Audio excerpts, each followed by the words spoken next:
चलो, तो question number 7 में क्या है, देखो केस हमने इससे प्रीवियस लेक्चर में भी डिस्कस करे थे। 3 प्रकार के केस होते हैं, ठीक है ना। तो पहला मैंने डिस्कस कर लिया था, सेकंड भी डिस्कस कर लिया था, ये थर्ड वाला है। और इस पे बेस्ड मैंने एग्जांपल करा दिए थे, क्वेश्चन आप देख लेते हैं, ठीक है। तो इसमें क्या करना होता है भाई, देखिए क्या लिखा है, 1 में एक्स स्क्वायर प्लस 1 और एक्स माइनस 1 इक्वल टू, जिसके साथ एक्स स्क्वायर है ना, स्क्वायर जिसके साथ लिखा है उसके साथ एक्स और लिखते हैं इस तरीके से, और नीचे वाला ऐसे आ जाएगा एक्स स्क्वायर प्लस 1, और जिसके साथ एक पावर है उसके साथ ए बी तो आ गया, सी यहाँ लिख दो बस। और एक्स माइनस 1 ये होता है तरीका थर्ड वाले मेथड को लिखने का। ये तीसरा मेथड था ना, 2 मेथड हमने कल करा दिए थे आपको, ठीक है। ये समझ में नहीं आया कैसे लिखा, ठीक है, इस तरीके से ही करते हैं, याद हो आपको तो। मैथ वो पार्शल वाले रूल मैंने लिखवाए थे, ठीक है। एक्स अपॉन में था देखो, एक्स स्क्वायर प्लस 1 और एक्स माइनस 1, एलसीएम लो इसका, x square plus 1 x minus 1, इससे खत्म हो जाएगा एलसीएम, इसकी गुणा इधर इसकी गुणा इधर कर दो, ए एक्स ए एक्स प्लस बी और एक्स माइनस 1 इसकी इधर गुणा करो सी और एक्स स्क्वायर प्लस 1, कितना बचा, एक्स बराबर ए एक्स प्लस बी और x minus 1 plus c x square minus plus 1। Put करेंगे इसके अंदर भी, पुट करो, एक्स बराबर क्या रखेंगे, यहां से तो वो आएगा, हमने बताया था इमेजिनरी नंबर आता है इससे, माइनस के 1 स्क्वायर रूट के अंदर माइनस के 1 आ जाएगा, वो रियल नहीं होता है, तो उसको नहीं लेते अपन। इसको लेंगे तो कितना आएगा, प्लस के 1, ये पुट कर देंगे इसके अंदर, तो रखो 1 आ गया इक्वल टू, यहाँ 1 रखो ए प्लस बी, और यहाँ 1 रखोगे तो ये क्या हो जाएगा, 0 पूरा, प्लस सी और 2 आ जाएगा, तो ये आया 1 इक्वल टू, ये तो 0 हो गया पूरा, 2 इंटू सी आ गया, तो सी बराबर कितना आया, 1/2। अभी दो वैल्यूज और रह गई हैं, ए और बी, दो वैल्यूज और रह गई हैं, अभी अभी तो सी निकला है खाली, तो अब पुट करने के लिए हमारे पास एक ही था, तो दूसरी क्या रख दो, 0, इसको रख दो, अपने पास से रख रहे हैं इसको हम, ठीक है। तो रखो 0, कितना आएगा, 0 इक्वल टू, बी बचा खाली, ए तो 0 हो गया और माइनस 1 बचा, ये तो 0 हो गया, 0 वाले को नहीं लिखते हैं, प्लस सी और ये 1 बचा बस खाली, तो ये बचा अपना माइनस के, इधर को इसको लेके आएंगे तो प्लस के बी हो गया, माइनस के सी बराबर 0, अरे ये तो आएगा, ये माइनस के भी इधर आके प्लस हो गया, ये प्लस के इधर माइनस, 0 तो है, इधर लिखो या उधर लिखो एक ही बात होती है। सी की वैल्यू रख दो, कितनी है सी की वैल्यू, 1/2, तो बी की वैल्यू कितनी आ गई भैया, प्लस के 1/2। अरे आ गया समझ में इतना, कोई दिक्कत तो नहीं है इसमें। चलिए अब क्या करेंगे हम, बताओ क्या पुट करें, 1 रख दिया, 0 रख दिया, अब क्या रह गया, कुछ भी रख सकते हो, 1 तो हमने यहाँ से पुट किया था, यहाँ से 0 रख दिया था, प्लस के 1 है तो क्या रख देते हैं, माइनस के 1 रख देते हैं, ये सबसे आसान 1 ही होता है, 1 या 0, प्लस के 1 ऑलरेडी अपने लिख रखा है, तो माइनस के 1 लिख दो, क्या ही फर्क पड़ रहा है, ठीक है। रखने को कुछ भी रख सकते हैं, बट जिससे आसान कैलकुलेशन हो जाए वो रख लिया करो, तो 0 दोबारा रिपीट नहीं कर सकते, एक वैल्यू एक ही बार रखी जाएगी, ठीक है ना। माइनस के 1 यहाँ रखेंगे, देखो माइनस के 2 हो जाएगा ये, यहाँ देखो यहाँ रखा हमने माइनस के 1 इक्वल टू, इधर रखो माइनस के हो गया, प्लस बी ऐसे आ गया आपका, और -1 -1 ये आ गया सिंपल, और प्लस सी, -1 का स्क्वायर करेंगे 1 आ जाएगा, 1 + 1, अरे ठीक है इतना, -1 का स्क्वायर कर दिया ना तो +1 हो गया, तो ये कितना हुआ, -1 इक्वल टू, और ये कितना हुआ भैया, -2 ब्रैकेट में -k + kb, और ये कितना हुआ, +k2c, इतना क्लियर है। चलिए तो इस -k2 के अंदर मल्टीप्लाई कर दो, कितना आएगा, माइनस माइनस प्लस के 2, क्यों, और प्लस माइनस -k2b और +2c, जिसकी वैल्यू पता है वो रख दो, आप किस किस की वैल्यू पता है, सी की पता है और बी की पता है, तो किसकी निकल के आ जाएगी, ए की वैल्यू आ जाएगी हमारे पास, तो रख दो इसमें 2a इंटू गुणा बी की वैल्यू रखो कितनी है, 1/2 प्लस 2 इंटू सी की वैल्यू कितनी है, 1/2 रख दी हमने, 2 से 2 कैंसिल आउट, यहाँ भी 2 से 2 कैंसिल आउट, ये निगेटिव ये पॉजिटिव, 1 से 1 खत्म हो जाएगा, क्या बचेगा बताओ? खाली 2a बचेगा। बोलिए, ये -k1 और ये +k1 ये भी कैंसिल आउट हो गया, तो यहां से a बराबर कितना आ गया? -k1/2। तो अब a b c तीनों की वैल्यू आ चुकी है, इसमें रख सकते हैं, फिर इसका इंटीग्रेट कर देंगे अपन। इतना सिंपल होता है करना, ठीक है ना? तो इसको इक्वेशन फर्स्ट में रख दो इसमें बस, तो लिख दो फ्रॉम इक्वेशन फर्स्ट। तो फर्स्ट इक्वेशन में पुट कर दो इसको। तो जैसे ही आप फर्स्ट इक्वेशन में पुट करेंगे तो यहाँ क्या आएगा? ए की जगह ए की वैल्यू लिख दो -k1/2, बी की जगह 1/2 और सी की जगह 1/2। तो देखें जरा, कर रहे हैं इसके आगे, हम करते हैं इसको, ठीक है? रखिए भाई जरा, x अपॉन में x² + 1 और x -1 ये आ गया ऐसे ही। ए की वैल्यू रखो कितनी है? -k1/2 x प्लस बी की वैल्यू कितनी है? 1/2 डिवाइड में कितना है? x² + 1 फिर प्लस सी की वैल्यू कितनी है? 1/2 और नीचे कितना है? x - 1। ये हमारी क्या आ गई? ये जो इंटीग्रांड था उसकी वैल्यू आ गई। मतलब इसको हम सॉल्व नहीं कर पा रहे थे पहले, क्यों? क्योंकि ये फ्रैक्शन में नहीं था, इसका कोई इंटीग्रेशन होता ही नहीं है, तो हमने इसको किस में कन्वर्ट कर लिया? इस तरीके से कन्वर्ट कर लिया। अरे सिंपल है, जब इस तरीके से कन्वर्ट हो जाएगा तो उसको इंटीग्रेट करना काफी इजी हो जाएगा। तो देखो किस तरीके से करेंगे अब, इंटीग्रेशन के अंदर लिख लो इसको। लिखिए भाई, कितना आएगा? -k1/2 x + 1/2 अपॉन में x² + 1 और फिर प्लस 1/2 तो ऐसे ही आ गया, अपॉन में x - 1 और ये आ गया आपका dx। ठीक है इतना? अरे इतना समझ में आया? अब क्या करो, जो कांस्टेंट वैल्यू उसको बाहर लिख दो। ये इंटीग्रेशन है ना, इन दोनों के साथ ले जाओ, प्लस के साइन से ब्रेक कर लो, यहाँ से तो ब्रेक कर लो यहाँ से, तो क्या आएगा इंटीग्रेशन में? -k1/2 तो बाहर आ जाएगा। यहाँ क्या बचेगा? x/(x²+ 1) यहाँ से ब्रेक किया है प्लस का चिन्ह, ये 1/2 भी बाहर आ जाएगा। ये प्लस से ब्रेक कर दिया हमने, क्या बचेगा? 1/(x²+ 1) dx इसके साथ भी और dx के साथ भी। कुछ नहीं किया हमने, सेपरेट करके इंटीग्रेशन दे दिया अलग अलग दोनों को। अरे यहाँ प्लस के साइन से सेपरेट कर दिया अलग अलग। इसके साथ क्या बचेगा? -k1/2 x बचेगा, x बाहर लिख नहीं सकते, -k1/2 बाहर लिख दिया हमने। ठीक है, ये इक्वल का साइन चल रहा है। अब उसके बाद क्या हुआ? यहां जब प्लस का चिन्ह था वो ऐसे लगा दिया, ये 1/2 कांस्टेंट है, इसको बाहर लिख लिया, कुछ नहीं बचा, 1 नीचे आ गया। इसको दोनों के साथ लिख दिया, नीचे वाले टर्म को इसके साथ भी और उसके साथ भी, और जो कांस्टेंट था उनको बाहर ले लिया। इतना सा काम किया है, ठीक है? और इधर भी आइए प्लस, ये 1/2 है, ये भी बाहर आ जाएगा, तो इंटीग्रेशन इसके साथ क्या जाएगा? 1/x - 1 और ये आ गया आपका dx। इन सब का क्या कर दो आप? इंटीग्रेट कर दो, ठीक है? अब देखो, इसको तो नीचे वाले को लेट कर लो, ऊपर वाले मिल रहा है, इसमें ये फॉर्मूला बन रहा है tan इनवर्स का, और ये log का फॉर्मूला बन रहा है, ठीक है? तो इतना इजी हो गया ये, और इसको कर लेते हैं। देखो जरा क्या करेंगे भाई, -k1/2 इसको लेट कर लो, क्या आएगा बताओ? जब इसको डिफरेंशिएट करोगे तो कितना आएगा? लेट करने का मतलब 2x आएगा ना, 2x आएगा। मतलब आप क्या कर रहे हैं, इंटीग्रेशन के अंदर कितना आएगा? 1/t और dt/2, है ना? तो dt/2 वो तो बाहर आ जाएगा, dt/2, ठीक है? इस तरीके से। और मैं इसको चलो आपको करके दिखा दे रहा हूं यहाँ पे। हम इस जो फर्स्ट वाला इंटीग्रेशन है ना, इसको यहाँ पे करके दिखा देते हैं आपको, कि अगर हम x² + 1 = t को लेट करते हैं तो क्या आएगा? 2x और dx = dt, और ये 2 कहां चला जाएगा? इसके डिवाइड में, इस तरीके से, है ना? तो देखो मैं इसको करके दिखा रहा हूँ, -k1/2 तो आपको ऐसे ही आ गया। अब क्या लिखेंगे? इस 1/x² प्लस ये आ गया 1/t, और ये पूरा तो आपको मिल गया यहाँ पर, dx अपॉन इसकी जगह आ गया आपका dt/2। ठीक है? अब इस तरीके से आप करके दिखा सकते हैं एग्जाम में भी, जब करना है आपको तो। ठीक है, कर दिया। बाकी तो इंटीग्रेशन हो जाएगा, आसान है। इसका क्या आएगा? 1/2 ऐसे आ गया, इसका बताओ। tan इनवर्स x/a, तो क्या है? x अपॉन में a क्या है? 1, वो तो लिखेंगे नहीं, 1 नीचे लिखा नहीं आता, प्लस इसका देखो कांस्टेंट, मतलब x का कोएफिशिएंट 1 है, तो डायरेक्ट लिख देंगे log, ये 1/2 तो ऐसे आ गया, log x - 1 प्लस c चाहो तो इंटीग्रेशन हट जाए उसके बाद लगा देना। अरे ठीक है इतना, फिर दो दो, एक इसका सी एक इसका सी, भी नया सी बन जाएगा, वैसे लिख लो।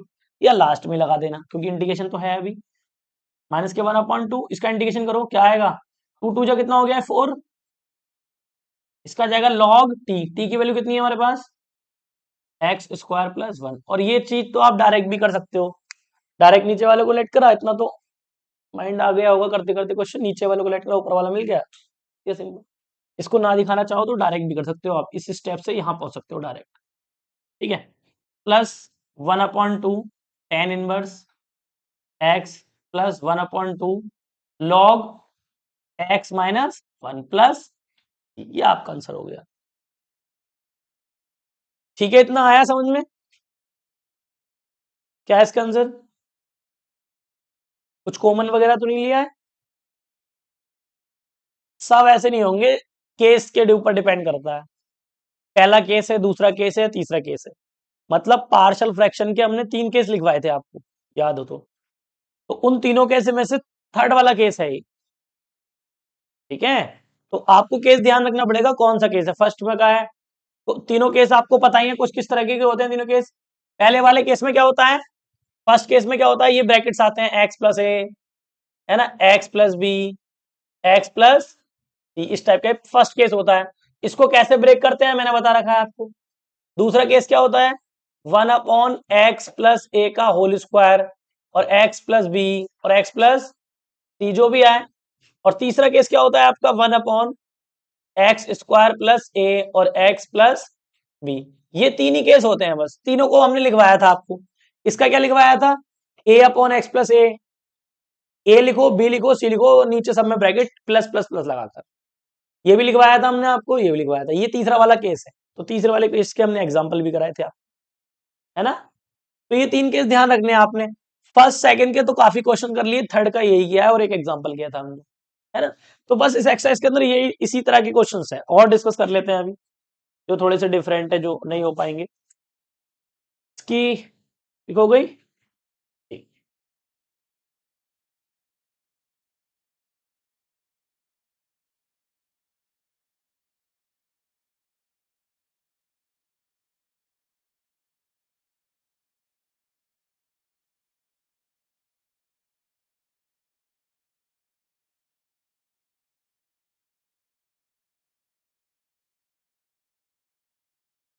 चलिए भी नेक्स्ट अगला देखते हैं।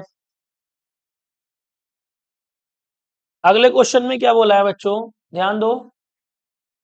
अगले क्वेश्चन हमने कहां तक करा दिए थे आपको, 8 भी हो गए थे, 9 भी हो गया था, 10 भी हो गया था, 11 नहीं हुआ था। 11 तो कर सकते हैं, एक बार प्लस में लिख लो, माइनस में लिख लो उसको, पहले वाला केस बन जाएगा। क्वेश्चन नंबर 11 देखे जरा, क्वेश्चन नंबर 11 जो है वो फर्स्ट वाला केस है आपका। देखो क्वेश्चन नंबर 11 क्या दिया हुआ है, 5x में x+1 और x² - 4 और dx। ये है क्वेश्चन आपका, बोलो इस क्वेश्चन में क्या प्रॉब्लम है, कुछ प्रॉब्लम नहीं है। इसको आप क्या कर सकते हो, एक बार प्लस में एक बार माइनस में, इस तरीके से लिख सकते हो इसको। देखो 5x, x+1 तो ऐसे आ गया, एक बार इसको प्लस में लिख लो, फॉर्मूला बन गया ना ये। और एक बार इसको, तो अभी पहला वाला केस ही हो गया ना, फर्स्ट वाला केस सिंपल, इससे इजी कोई क्वेश्चन हो नहीं सकता, है ना। तो इसको क्या करेंगे, पहले वाले केस की तरह ब्रेक कर लेंगे और इसको आप कर लेना होमवर्क से। बोलो, ये तो समझ में आया ना, ये मैंने 4 को स्क्वायर करके लिख दोगे 2 की पावर 2, तो एक बार प्लस में एक बार माइनस में, ऐसे लिख दिया। ठीक, अब इसको कैसे लिखते हैं, पहले वाले केस में a आएगा और नीचे ये वाला ब्रैकेट आ जाएगा, प्लस b आएगा और नीचे इसका अगला नेक्स्ट ब्रैकेट आ जाएगा, और फिर c आएगा और उसके अगला नेक्स्ट ब्रैकेट आ जाएगा, x माइनस। तीनों डिफरेंट थे, एलसीएम लोगे तो तीनों आ जाएंगे एक साथ, एलसीएम तो लेना आता ही है। इसको मान लेंगे क्वेश्चन फर्स्ट, इसको आप ट्राई करना घर से, ठीक है, मैं एलसीएम लेके बता दे रहा हूँ। एलसीएम में तीनों डिफरेंट है तो तीनों लिखे जाएंगे, x+1, x+2 और x-2, लिख दिया तीनों को। अब a के साथ कौन है, x+1 है, तो x+1 नहीं लिखा जाएगा, बस x+1 नहीं लिखेंगे, कौन लिखेंगे, x+2 और x माइनस 2, इस तरीके से एलसीएम लिया जाएगा, ठीक है। प्लस b, इसमें कौन से ब्रैकेट लिए जाएंगे, x प्लस 2 को छोड़ दो, बस बाकी दोनों ले लो, x प्लस 1 और x माइनस 2, प्लस c वाले के साथ, इसके साथ बताओ कौन से ब्रैकेट आएंगे c वाले के साथ, x प्लस 1 और x प्लस 2। तो मुझे लग रहा है आपको एलसीएम तो लगभग लेना आ गया होगा अब तक, है ना। बस उसके बाद जिसको एलसीएम आगे लेना उसके बाद तो कुछ करना ही नहीं होता। x प्लस 1, x प्लस 2 और x प्लस x माइनस 2, ये इससे कैंसिल आउट हो जाएगा, और जो भी टर्म बचेगी अब उसमें पुट करेंगे। पहले क्या पुट करेंगे, x बराबर -1, ये पुट करना, फिर x बराबर -2 पुट करना, और फिर x बराबर प्लस के 2 पुट करना। सिंपल है ना। तो बिल्कुल इजी क्वेश्चन हो जाएगा, बिल्कुल आराम से कर सकते हैं आप, ठीक है। तो इसको क्या करना, ट्राई करना, नहीं होता है तो हमको बता देना आप, ठीक है बेटा। हाँ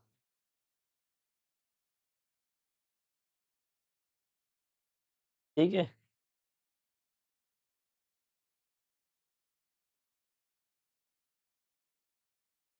हाँ, क्या लिखा है उस पे, बस तो फिर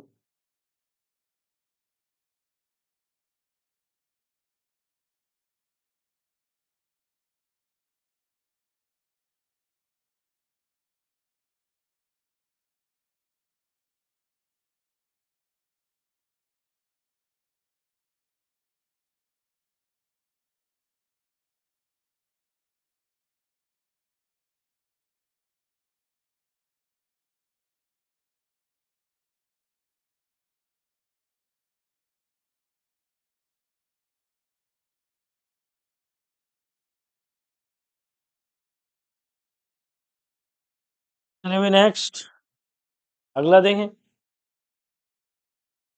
अगला क्वेश्चन क्या है, को ट्राई करना है ना।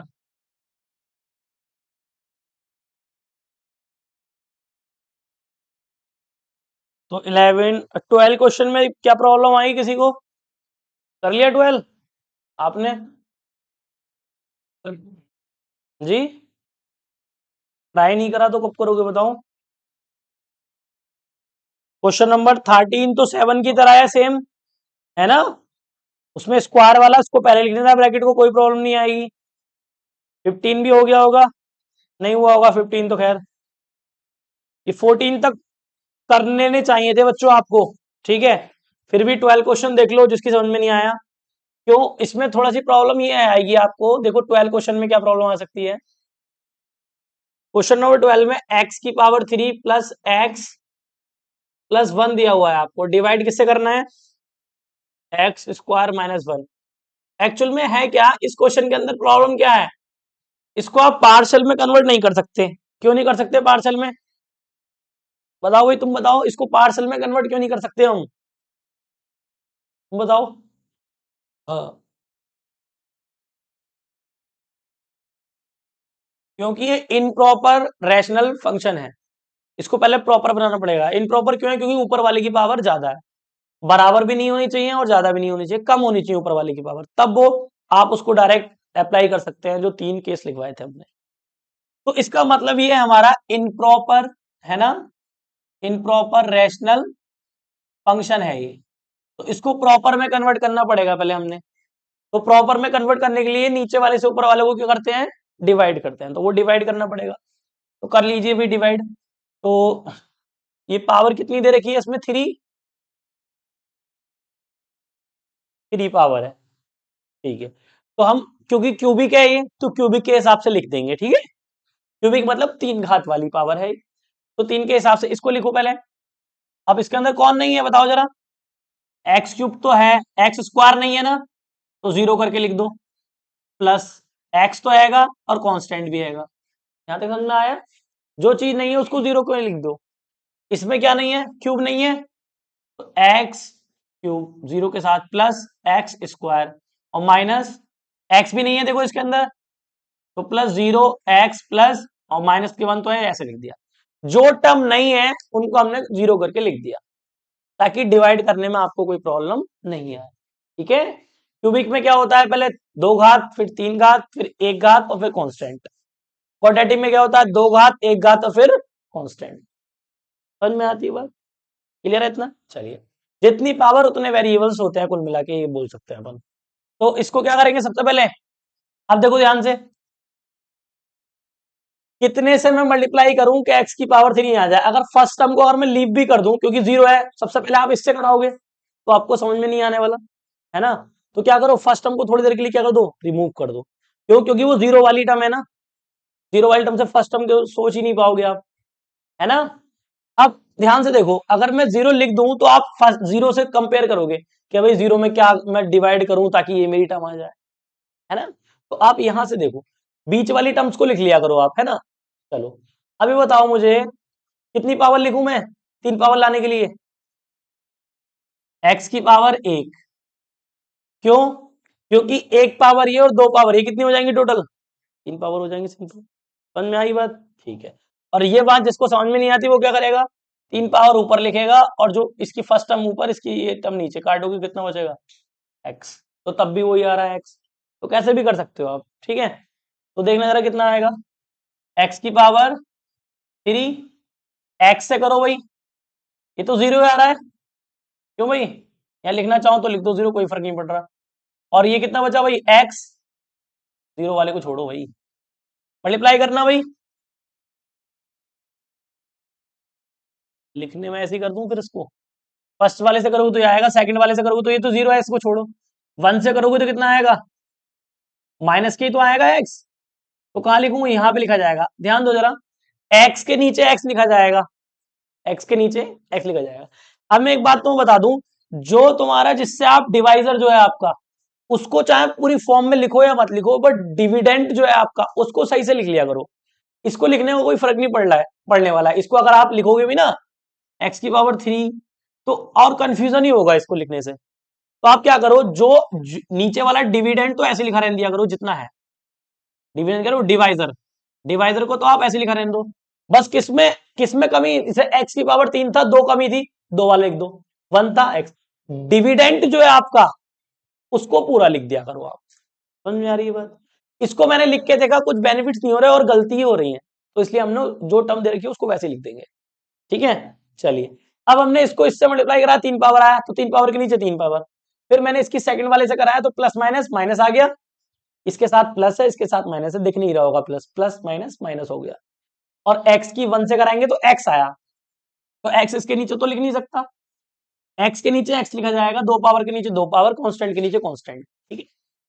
इसलिए वहां लिख दिया। अब इसको साइन चेंज कर दो, ये कितना हो गया, माइनस, और ये हो गया प्लस, तो ये तो कैंसिल आउट हो गया, 0 लिखा ही नहीं है हमने। ये भी, ये क्या हो जाएगा, जुड़ जाएगा, इतना हो गया 2x और प्लस 1। आपको भाग ज्यादा नहीं करनी, हमने उतनी भाग करनी है जितने से ऊपर वाली पावर कम हो जाए। तो लगभग कम हो गई, नीचे 2 पावर है और ये कितनी आ गई, 3, 1 पावर आ गई, तो कमी आ गई, 3 से 1 बन गई। और नीचे है 2 पावर, तो इससे तो कम चल जाएगा हमारा। क्या लिखते हैं आप, क्यू आर डी फॉर्म में लिखेंगे इसको, क्या लिखेंगे, Q plus R upon D, Q R D form. तो ये क्या है, आर, और ये क्या है, क्यू, और ये क्या है, हाँ, डी। तो ये क्यू आर डी फॉर्म में कन्वर्ट हो जाएगा। ध्यान दो इधर, क्यू लिखो, क्यू कितना है, एक्स प्लस आर कितना है, 2x प्लस, और डी कितना है, एक्स स्क्वायर माइनस, और ये आ गया आपका डी। आया इसको, ये समझ में आया? अब क्या करना है, इसका इंटीग्रेशन कर देना। इसको हम उस तरीके से कर लेंगे, पहले वाले तरीके से। तो इसको इंटीग्रेट कर लो, कितना होगा इंटीग्रेशन इसका, एक्स स्क्वायर अपॉन 2 प्लस, इसका इंटीग्रेशन आपको लिखना पड़ेगा, कितना, 2x अपॉन में प्लस 1 है। आप इसको सॉल्व करने लगोगे ना वापस, अगर मान लो सॉल्व करोगे तो वापस यही बन जाएगा आपका क्वेश्चन। आप इसको इधर मल्टीप्लाई करोगे, देखो 3 पावर हो जाएगी, कट वट के सब वही आ जाएगा ऊपर वाला क्वेश्चन, ठीक है। चलिए, तो इसको यहां तक पहुंच सकते हैं, तो इसका मतलब इसको रिवर्स भी लिख सकते हैं आप, और इसको एक बार प्लस में एक बार। तो कौन सा केस बना बताओ जरा मुझको, फर्स्ट वाला केस नहीं बन गया ये? इसको इक्वेशन मान के इसको अलग से सॉल्व कर लेते हैं हम पहले वाले केस से, और फिर वैल्यू रख देंगे, ऐसे किया आपने। है। चलिए, तो ये कितना आया, 2x+1 और x+1 और x-1। यहाँ पे लिखेंगे a। पहला वाला केस है ना, देखो पावर वगैरह नहीं है, ना अंदर है, ना अंदर पावर है, ना बाहर पावर है, तो फर्स्ट केस होता है। ब्रैकेट्स दे रखे हो नॉर्मल, स्क्वायर या होल स्क्वायर या होल क्यूब कुछ नहीं हो, तो पहले वाले केस में पहला ब्रैकेट, फिर a प्लस दूसरा ब्रैकेट b, इतना काम करना। जितने भी ब्रैकेट्स हैं सब डिफरेंट है, तो ऐसे लिख दिया करो प्लस, अब दूसरा ब्रैकेट लिख दो।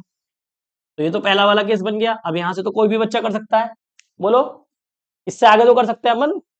इसको सॉल्व कर लेना, ए और बी की वैल्यू, एक बार 1 पुट करना, एक बार -1 पुट करना, दोनों वैल्यू इसमें रख दोगे, ए और बी की वैल्यू आ जाएगी, इंटीग्रेट कर देना, आंसर आ जाएगा।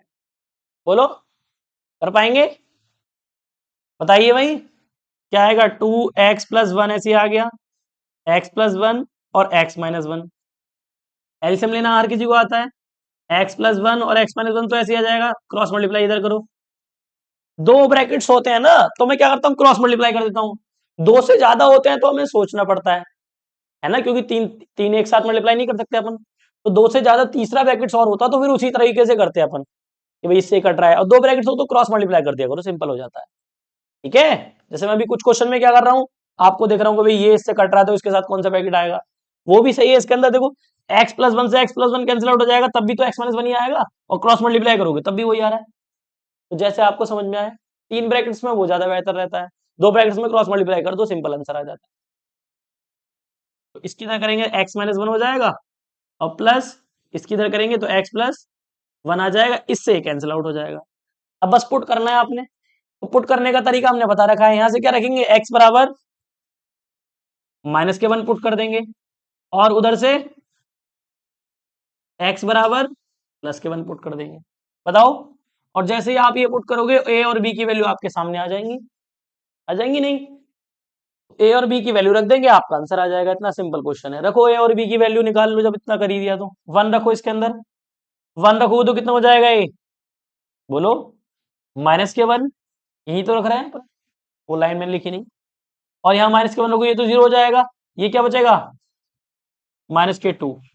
बोलो, तो a बराबर कितना आ गया, 1/2, माइनस से माइनस खत्म हो जाएगा। ऐसे ही इसमें रखेंगे 1, रख दो, ये क्या हो गया, 0, और ये कितना हो गया, 3। 1 रखेंगे ना यहाँ पर, तो 2 और 1 3 हो जाएगा। और यहाँ पे रखिए भाई 1 प्लस के, तो ये तो 2 हो जाएगा, ये 0 हो जाएगा, प्लस के 1 रखते ही, माइनस प्लस कट जाएगा, 0 हो गया। वो कितना हो गया, 2b हो गया। तो b बराबर कितना आ गया, 3/2, 3/2। a और b आ चुके हैं अपने, यहां रख देंगे, और फिर इंटीग्रेट कर देंगे उसका। क्वेश्चन इतना इजी था भाई। तो बस आपको ये ध्यान रखना है बच्चों, ये क्या बन गया था हमारा, प्रॉपर रैशनल फंक्शन बन गया था भाई। तब हम इसको क्या लिख पाए, हम तब जाके हम इसको पार्शियल में कन्वर्ट कर पाए। उस समय ये इनप्रॉपर रैशनल फंक्शन था। इनप्रॉपर तुम्हें पता ही है, पावर ऊपर ज्यादा आ जाए या बराबर आ जाए, इनप्रॉपर का केस होता है। कम है पावर तो प्रॉपर है, इसका मतलब उसको पार्शियल में हम लिख सकते हैं। सिंपल है ना इतना। तो ये छोटी छोटी बातें अगर आपको पता है, तो आप बड़े बड़े क्वेश्चन कर सकते हैं। ठीक है, चलिए आइए जरा, तो लिखिए 2x+1 अपॉन में कितना है, x+1 और x-1, a की वैल्यू रख दीजिए। a की वैल्यू कितनी है, 1/2, और डिवाइड में क्या चल रहा था, x प्लस प्लस b की वैल्यू रख दीजिए 3/2, और डिवाइड में x-1। तो ये इस पूरे की वैल्यू आ चुकी है हमारे पास। देखिए भाई, ये जो इंटीग्रेशन के अंदर था, उस समय इसका इंटीग्रेशन नहीं हो पा रहा था, तो हमने इसको फ्रैक्शन में लिख लिया, पार्शियल फ्रैक्शन की मदद से इसको फ्रैक्शन में लिख लिया। तो इस पूरी क्वांटिटी की वैल्यू ये आ चुकी है, ये रख दो इंटीग्रेशन के अंदर, सिंपल, और इंटीग्रेट कर दो। ठीक है ना, ये भी लॉग हो जाएगा, वो भी लॉग हो जाएगा, कोई प्रॉब्लम नहीं आएगी। तो फ्रॉम इक्वेशन फर्स्ट, फर्स्ट वाली इक्वेशन में आप इसको पुट कर सकते हैं। तो पहली इक्वेशन में क्या है भाई, x² 2, तो ऐसे लिख दो इंटीग्रेशन का, वो ऑलरेडी ये चल रहा था उसमें, प्लस, और इंटीग्रेशन के अंदर इस पूरे की वैल्यू, क्योंकि हमने कन्वर्ट कर चुके हैं फ्रैक्शंस में, तो फ्रैक्शन में लिख लो। क्या आ जाएगी भाई, 1/2 इंटीग्रेशन x+1 प्लस 3/2 और x-1। और इंटीग्रेशन के अंदर चल रहा है, और ये क्या आ रहा है, डी एक्स। सही है, इतना क्लियर है। चलिए, कांस्टेंट वैल्यू को बाहर निकाल दो और इंटीग्रेशन कर दो। कांस्टेंट वैल्यू कितनी है, 1/2। इसको बाहर निकाल के इंटीग्रेट कर दो, x प्लस 1 ऐसे आ जाएगा। x प्लस 1 ऐसे क्यों आ रहा है, क्योंकि x का कोफिशिएंट क्या है, 1 है। कुछ और होता तो वो डिवाइड में लिखता मैं उसको, ठीक है, डिफरेंशियल करके। इसी प्रकार से यहाँ देखो 3/2 तो बाहर आ जाएगा, क्या आएगा, log x माइनस 1 और प्लस, ये आपका आंसर हो गया।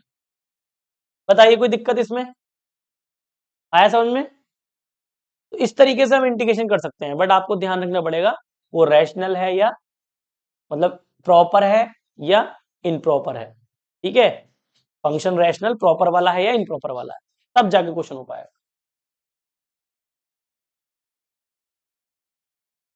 3/2 के आगे माइनस भी है यहाँ पर, तो इसका मतलब हमारा माइनस क्या आया था, क्या भाई, चेक करो।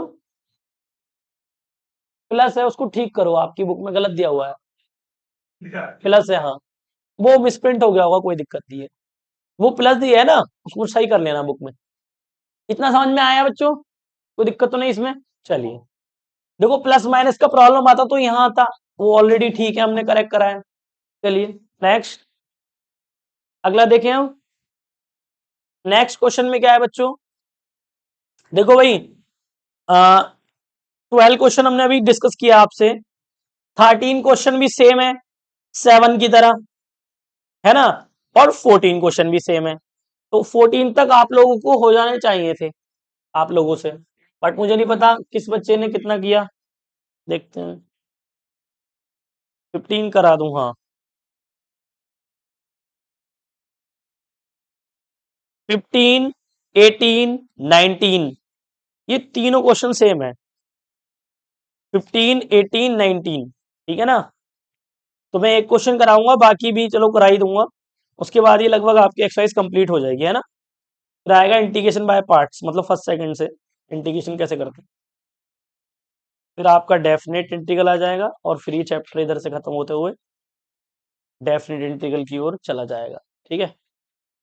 चलिए, यही थोड़ा सा लेंदी था चैप्टर, बाकी चैप्टर तो सारे छोटे हैं ना, इतने बड़े नहीं है, और ये है कि इंटीग्रेशन किस तरीके से करते हैं ये सिखाया गया है इसके अंदर। तो इंटीग्रेशन के सारे मेथड आपको समझाए गए हैं। जैसे कि 7.1 जब एक्सरसाइज कर रहे थे हम, तो उसमें हमने डिस्कस किया था स्टैंडर्ड जो फॉर्मूलाज होते हैं, है ना। 7.1 के अंदर स्टैंडर्ड फॉर्मूला पे बेस क्वेश्चन थे। फिर 7.2 में आए तो सब्स्टिट्यूशन वाले क्वेश्चन आ गए। सब्स्टिट्यूशन मतलब प्रतिस्थापन, मतलब पुट करने वाले तरीके, डिफरेंशियल लैट कर रहे थे, कब मन रही थी, उसको सब्स्टिट्यूशन बोलते हैं। फिर 7.3 में जब आए तो टिग्नोमेट्रिक रेशियो टाइप से आ गए, मतलब टिग्नोमेट्रिक आइडेंटिटी लगने लगी उसके अंदर, तब जाके होने लगे क्वेश्चंस। ओ, सुनिए क्या बोल रहा हूं मैं, तो है उल्लू बिल्कुल। मैं एक्सरसाइज बता रहा हूँ, कुछ एक्सरसाइज में क्या क्या पढ़ा वो बातें कर रहे हैं हमारे से। अब तो बाद में कर लेगा, बाद में यार चैप्टर के बारे में समझा रहा हूँ पूरे, तुम यहाँ डिस्कस कर रहे हो अपनी फालतू की बातें। तो 7.1 में हमने क्या स्टैंडर्ड फॉर्मूला के डायरेक्ट रिजल्ट यूज करे थे। 7.2 के अंदर हमने क्या सीखा था, किस तरीके से हम एलिमिनेट सब्स्टिट्यूशन करते हैं, मतलब लेट करते हैं, एक चीज को लेट करें दूसरी चीज मिल जाती है, उसको बोलते हैं सब्स्टिट्यूशन मेथड। 7.3 में हमने क्या डिस्कस करे थे, टिग्नोमेट्रिक आइडेंटिटी का यूज हो रहा था, जो 11th क्लास में हमने पढ़ी थी, साइन थीटा कॉस थीटा, इस टाइप के इंटीग्रेशन थे सारे, तो वो था 7.3। फिर 7.4 में हमने 6 फॉर्मूला पढ़ा। 6 फॉर्मूला मतलब 6 फॉर्मूले थे उसके अंदर, उसको एक्सरसाइज को मैं 6 फॉर्मूला बोलता हूँ, क्योंकि 6 फॉर्मूले होते हैं उसके अंदर टोटल। तो वो एक्सरसाइज पढ़ी हमने, उसमें हमने क्या पढ़ा था, नीचे कोई क्वाड्रेटिक इक्वेशन होगी, ऊपर 1 दिया होगा, रिवाइज करो, है ना। और फिर ऊपर 1 होगा, नीचे क्वाड्रेटिक स्क्वायर रूट के अंदर होगा, वो 2 क्वेश्चंस उस टाइप के करे थे। फिर 2 क्वेश्चन और आए थे आगे, ऊपर लीनियर नीचे क्वाड्रेटिक, फिर ऊपर लीनियर नीचे क्वाड्रेटिक स्क्वायर रूट के अंदर, तो टोटल 4 केस थे वो। तो वो एक्स 7.4 हमने पढ़ी। फिर अब आए हम 7.5 पर, तो उसमें हमने पढ़ा कि किस तरीके से क्वेश्चन जो है वो 7.4 से भी नहीं हो सकते, कि क्वाड्रेटिक आ जाए तो चलो हो जाएगा, क्यूबिक आ जाए तो कैसे होगा, होल क्यूब आ जाए, होल स्क्वायर आ जाए तो कैसे होगा, तो वो हमने 7.5 में समझा, जो जिसकी मदद क्या 7.5 के अंदर पार्शियल फ्रैक्शन सीखा हमने, अब तक आप 5 एक्सरसाइज कर चुके हो, पांचों एक्सरसाइज में पांचों टॉपिक्स अलग अलग थे, पांचों टॉपिक आपको ध्यान होने चाहिए, रिकॉल होने चाहिए आगे का करने के लिए। समझ में आई बात? और इस टॉपिक से जो एग्जाम में क्वेश्चन आएगा वो 7.4 से आएगा एक क्वेश्चन, और 7.5 से एक क्वेश्चन आ सकता है आपका। ठीक है, बाकी मतलब ज्यादा चांसेस जो रहते हैं 7.4 7.5 से रहते हैं क्वेश्चंस के आने के। समझ में आया? 5 मार्क्स का। बाकी तो नॉर्मल क्वेश्चन थे, बाकी तो आप वैसे भी कर सकते हैं, लाइट वाले क्वेश्चन तो देख के ही हो जाएंगे, तो वो 2 नंबर में आएंगे, वो तो कर ही लोगे, उनको नहीं कह रहा। बट जो समझने वाले क्वेश्चन है एकदम नहीं हो पाएंगे आपसे, बिना पढ़े आप इनको नहीं कर सकते 7.4 को 7.5 को बिना पढ़े, है ना? जब तक पढ़ोगे नहीं, जैसे एग्जाम से पहले आपको थोड़ा बहुत इसके बारे में पढ़ना पड़ेगा। अगर उन एक्सरसाइज को ना भी पढ़ोगे तब भी कर पाओगे आप, क्योंकि आप वो तो बेसिक था। अगर कोई क्वेश्चन आ जाता है कि भी इसको लेट करके वो मिल जाए तो वो तो हो ही जाएगा, उसको इतना पढ़ने की जरूरत नहीं है। ऐसा होता है जब आप तैयार करोगे चैप्टर वाइज, तो जो बेसिक क्वेश्चंस हैं वो तो हो ही जाएंगे, हमें उनमें टाइम खराब नहीं करना। हमें जो थोड़ा लेंदी क्वेश्चन है उसका प्रोसेस को समझना। अच्छा, ये स्टेप होते हैं इसमें। एक क्वेश्चन कर लिया, जैसे 3 केस कराए मैंने अभी पार्सल के, और तीनों केस पे हमने क्या करा, 3 3 5 5 क्वेश्चन करे। आपको इतने नहीं करने, आपने क्या करना, आपने तो फेयर बनाया, पूरा कराया अच्छे से। एग्जाम टाइम पे हम क्या करेंगे, इन तीनों क्वेश्चन पे एक एक क्वेश्चन उठा लेंगे। पहले केस का एक क्वेश्चन, दूसरे केस का एक क्वेश्चन, तीसरे क्वेश्चन, बस हो गया पार्सल। 3 क्वेश्चन कर लिए, तीनों केस आ गए उसके अंदर, हो गया पार्सल। अब उससे रिलेटेड कोई भी आएगा आप कर ही लोगे, क्योंकि आप तो पूरी एक्सरसाइज करके जा रहे हो। एग्जाम टाइम पे पूरी एक्सरसाइज थोड़ी करनी होती है, हमें टॉपिक को समझना होता है कि इसके अंदर क्या क्या चीजें हैं। ठीक है ना? चलिए, अब बात करते हैं हम क्वेश्चन नंबर 12 की। 12 तो हो गया, 13 की इसको करना आप होमवर्क में। और क्या है इसके अंदर, देखो जरा, ऊपर 2 है और नीचे कितना है, 1 माइनस एक्स और 1 प्लस एक्स स्क्वायर, यह है डीएक्स। और यह है क्वेश्चन 14, इंटीग्रेशन 3x-1 और इंटीग्रेशन के अंदर x प्लस 2 का होल स्क्वायर और dx। तो ये आप होमवर्क में करके लाएंगे, बिल्कुल सिंपल क्वेश्चन से, कोई प्रॉब्लम नहीं आएगी। ठीक है, क्या प्रॉब्लम आ सकती है, कौन सा केस का क्वेश्चन है बताओ, ये वाला कौन सा केस है, ये फर्स्ट वाला केस, को इस केस बता रहे हैं ये, बताओ क्या होगा इसका। क्यों भाई, स्क्वायर अगर नीचे आता है तो कौन सा केस होता है, वो थर्ड केस होता है ना। थर्ड केस में अभी इसको आगे गुणा में तो आगे पीछे लिख लो, कोई फर्क नहीं पड़ेगा, तो इसको पहले लिख दिया मैंने। ऊपर आएगा ए एक्स प्लस बी और नीचे x square plus 1, third case का क्वेश्चन है ये, प्लस बी और नीचे 1 माइनस एक्स, ऐसे लिखा रहता है। अब दिक्कत क्या आएगी, सब कुछ कर लोगे आप जैसे करते हैं, जब आप इंटीग्रेशन करोगे ना तो नीचे, क्योंकि माइनस में एक्स आ रहा है देखो, है ना, तो माइनस का चिन्ह जरूर लगेगा नीचे, डिवाइड माइनस के बनाया। अगर अगर नहीं लगाना चाहते तो आप माइनस का चिन्ह यहीं से कॉमन ले लो, तो यहां से जब कॉमन ले लो तो एक्स पहले आ जाएगा, 1 बाद में आ जाएगा, तो प्लस माइनस क्या हो जाएगा, ये माइनस हो जाएगा। अब आपको कोई प्रॉब्लम नहीं आने वाली, बताओ अब आएगी क्या कोई प्रॉब्लम, अब नहीं आएगी। अब तो एक्स का कोएफिशिएंट क्या है, प्लस के 1 है, तो यहाँ पे चेंजेस कर सकते हैं अगर वहां भूल जाओ तो। अब तो 1 ही आएगा ना डिवाइड में। ए और बी की वैल्यू रखने की बात कर रहा हूं मैं, ए और बी की वैल्यू जब रख दोगे तो इंटीग्रेशन करोगे, अब ये पॉजिटिव ही आएगा, क्योंकि अब पॉजिटिव है 1, एक्स जो है एक्स के साथ 1 पॉजिटिव, 1 नेगेटिव आता तो आपको -1 नीचे भी लिखना पड़ता, बट मैंने उसको यहीं एडजस्ट कर दिया। ठीक है, इसको आप क्या करेंगे, ट्राई करेंगे इसको। चलिए, अब बात करते हैं इसकी, ये कौन सा केस है बताओ जरा, ये कौन सा होल स्क्वायर आ रहा है इस पे, तो दूसरा केस है ये, सिंपल। इसमें क्या करते हैं, 3x-1 अपॉन में x प्लस 2 का होल स्क्वायर, तो कुछ नहीं करना, क्या करते हैं बच्चों, a लिखोगे और इस वाले ब्रैकेट को लिख दोगे, और 1 पावर प्लस, फिर b लिखोगे, कितनी पावर है, x प्लस 2 पावर, यहाँ 1 पावर मत लिखो, ऐसे लिखा रहना। ये आ गया आपका क्वेश्चन फर्स्ट, और ये भी क्वेश्चन फर्स्ट। बताइए कर पाएंगे इनको, नहीं। इसमें क्या करना है, पुट क्या करोगे, x बराबर -2, ये हो नहीं सकता, क्यों, क्योंकि -2 इसमें भी आ जाएगा, तो रखना तो एक ही पड़ना है, तो -2 रखना पड़ेगा। अब b वैल्यू निकालने के लिए क्या करेंगे, 0 रख देना, 1 रख देना, समझ में आ रही है बात? तो एक x की वैल्यू तो आप डायरेक्ट क्या रख सकते हो, 2 रख देना एलसीएम वेलसीएम लेने के बाद, और दूसरी x की वैल्यू 1 या 0, वो आपकी चॉइस है, आप क्या करना चाह रहे हो। पहले एलसीएम ले लेना, आप एलसीएम तो आता है सबको लेना, क्या आएगा एलसीएम, एक्स स्क्वायर प्लस 2, वो एक्स प्लस 2 का whole square into X plus 2, बताओ खाली x प्लस 2 का होल स्क्वायर आएगा। मैंने पहले ही बताया था, रिपीट करते हैं तो जो ज्यादा होता है वो लिखा जाता है। सिंपल है ना। तो एलसीएम लेने में किसी को भी प्रॉब्लम नहीं आनी चाहिए। x प्लस 2 का होल स्क्वायर आएगा, इससे एक ब्रैकेट कट जाएगा तो a के साथ एक ब्रैकेट आ जाएगा, बोलो भैया, और इसका तो पूरा ही खत्म हो जाएगा, तो क्या आएगा, खाली ये b बचेगा, ये आएगा इसका एलसीएम। और होल स्क्वायर वाले से होल स्क्वायर वाला कट जाएगा इधर, और फिर आपका क्वेश्चन बच जाएगा। जैसे करते हैं आप वैसे करना फिर इसको, ठीक है।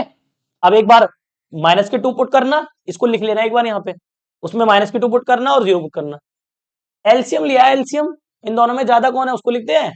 इस वाले से ब्रैकेट से एक कट रहा है तो एक ब्रैकेट बच जाएगा, इससे पूरा कट रहा है तो बी बच जाएगा, ठीक है। वो उसी तरीके से इसमें तो सिंपल आ जाएगा एलसीएम, लिख लेना इसको एलसीएम, इसकी इधर मल्टीप्लाई इसकी इधर मल्टीप्लाई, ये सिंपल हो जाएगा। हाँ क्या,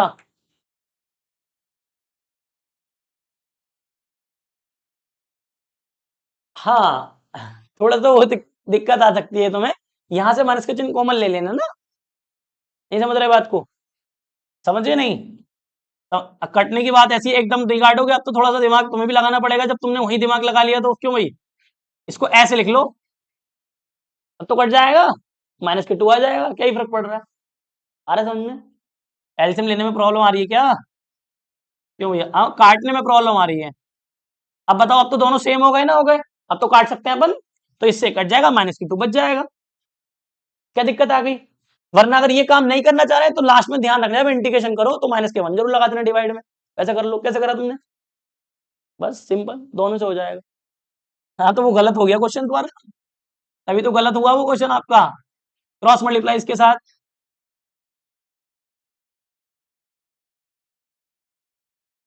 अरे आंसर यार, माइनस के चिन्ह कहाँ एडजस्ट करेगा, वो तो माइनस तो लगाना ही पड़ेगा, वो तो गलत ही हो जाएगा ना, माइनस की मिस्टेक आएगी, गलत बोलेंगे उसको, तो माइनस तो मिस्टेक ही है। अरे समझ में आ रही है बात, तो इसको आप आगे प्रोसीड कर देना आप, ठीक है। एक बार क्या रखेंगे इसमें, प्लस के 1 पुट करेंगे, और यहां से वैल्यू तो रियल आ नहीं रही, इमेजिनरी आ रही है, तो एक 0 पुट कर देना। तो दो, अच्छा मैंने क्या लिख दिया, देखो थोड़ी सी मिस्टेक दिख रही है आपको, यहाँ ए बी, यहाँ क्या आएगा, सी आएगा, कांस्टेंट हमने लिखा नहीं। अब ठीक, तो 3 वैल्यूज निकालनी है, ए बी और सी की। तो एक वैल्यू तो इससे निकलेगी x बराबर 1 से, एक वैल्यू निकलेगी x बराबर 0 से, और एक वैल्यू निकलेगी x बराबर 1 से। अगर पॉजिटिव यहां रखा है तो निगेटिव वहां रख देना, डिफरेंट रखना है, ठीक है। तो इसको करना घर पे जाके अच्छे से,